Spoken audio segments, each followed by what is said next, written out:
the wind vane working great now, by the way. It's an absolute nightmare to get going, to get working properly.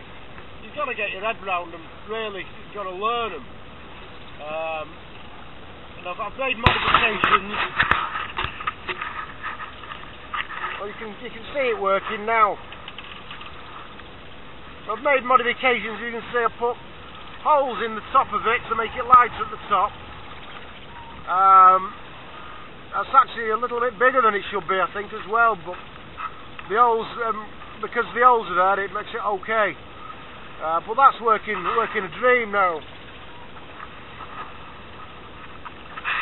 The good thing with that is you can, if the wind changes, you go off course. But it keeps it keeps the boat set upright. You've got your sails planned for a certain point in the wind, and it won't come out. It won't come out if you're sailing close to the wind. With an autopilot, if the wind shifts a little bit, you can come out of the wind. Apart from anything else, it can be dangerous. But with this going, if the wind changes, you'll change with the wind. You'll keep going at the same angle to the wind, so you won't come out of the wind. So it's a lot safer,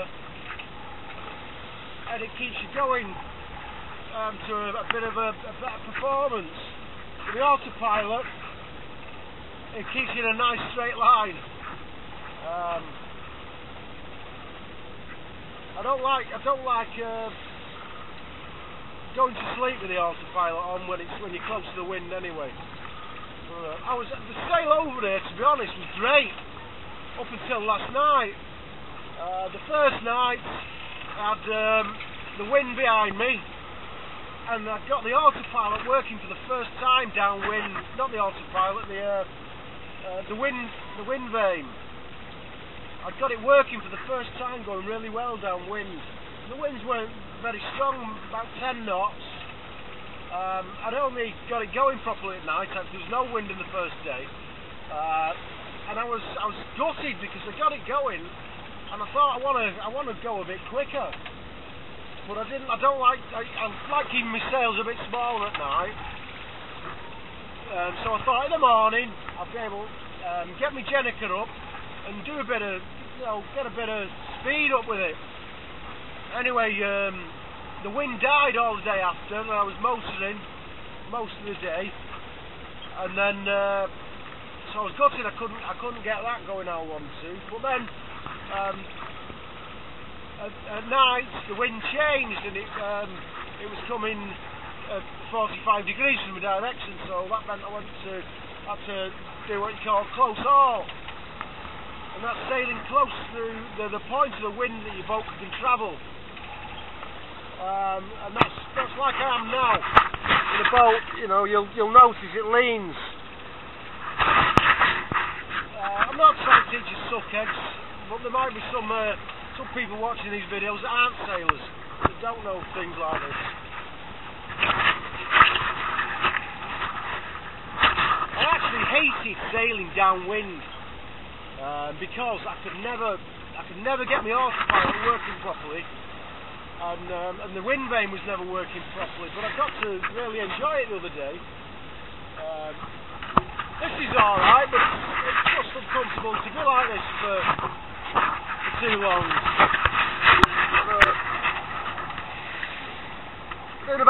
Got 15 knots of wind now. I've got my number one jib on. It's more like a big Genoa actually. A smaller Genoa. Got a reef mainsail.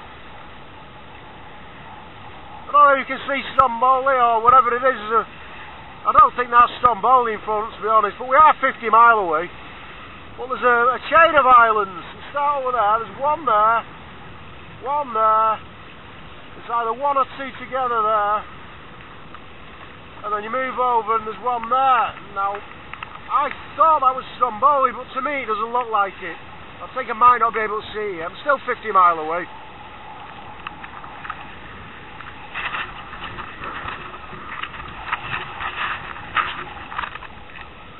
It's a view from the other side.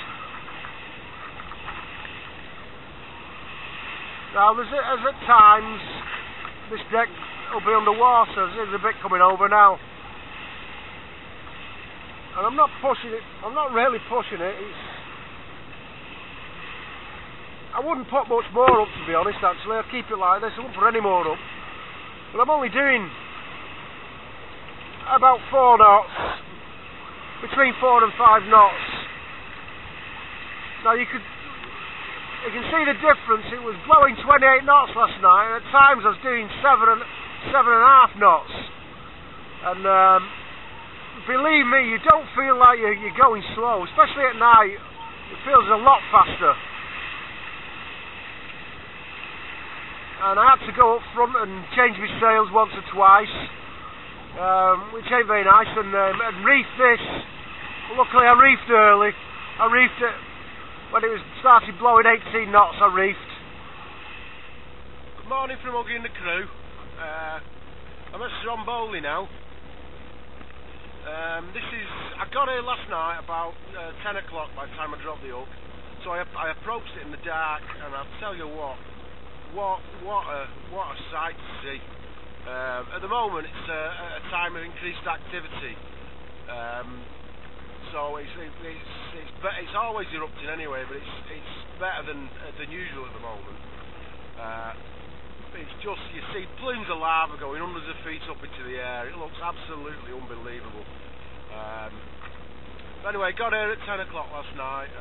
It's very hard to judge to drop the anchor, where to drop the anchor in relation to the shoreline, because the software, this Nautic Pass software for the Mediterranean is absolutely terrible. I'm actually parked on land at the moment, believe it or not.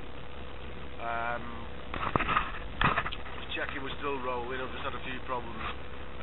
But anyway, yes, I'm actually parked on land. I was trying to see with my spotlight, trying to get some relationship with the coastline. But it's very hard to judge. There's a load of houses. There's about 500 houses here in front of me. Something like that. I don't know, I guess. But none of them had any lights on, which I thought was a bit unusual. All I could see was about 3 white street lights and a load of little red dots, which are burglar alarms. I'm actually thinking, and I've got something that's confirming my theory now, that the island's been evacuated. I am actually dead downwind from the crater. What I like about waking up if you anchored at night, is the view. Well, look at this. You'll not get a better view than this anywhere in the world, I guarantee it.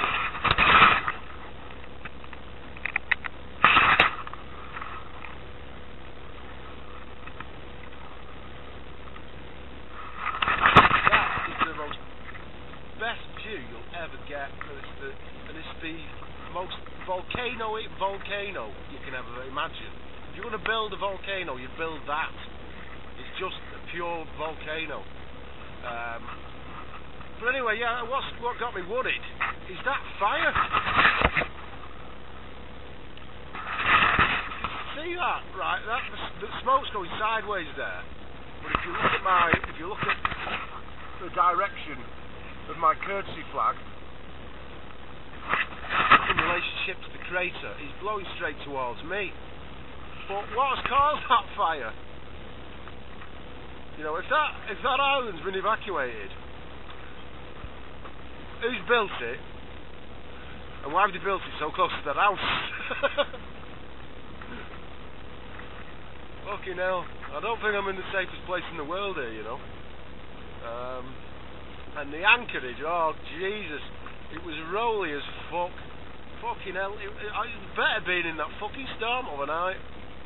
I didn't get much sleep. Not that you'd tell, I always look gorgeous.